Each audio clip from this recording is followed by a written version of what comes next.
From the 1011 Now streaming studio, this is The Night Beat. Good evening, I'm Danielle Shenk with your headlines for Thursday, September 26th.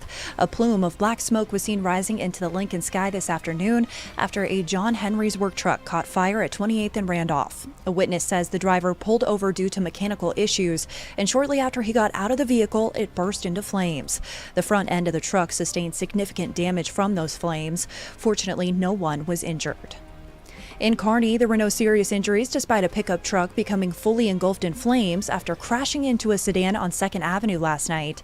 The impact sent the pickup off the road and into a control box, sparking a fire. The crash did knock out power to some streetlights, but traffic signals stayed on. It's unclear if anyone was cited in the crash. Further west on I-80, a helicopter crashed after hitting power lines while spraying herbicide. The Dawson County Sheriff's Office says the impact brought down both the helicopter and several power lines, forcing the interstate to close between Cozad and Lexington for 2 hours and leaving parts of Lexington without power. The pilot was hospitalized and is now recovering.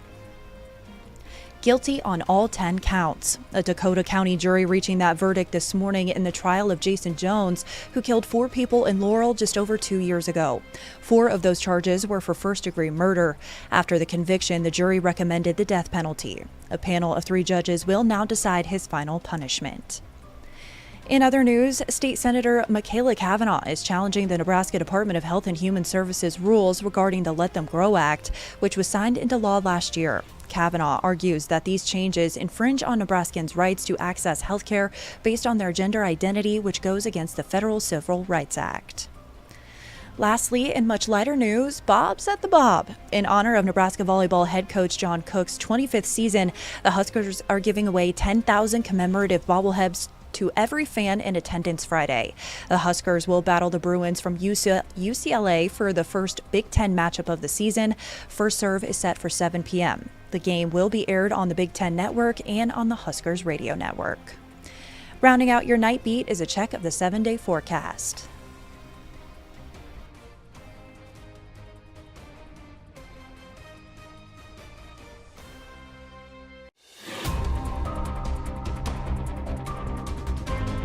You've been listening to The Night Beat.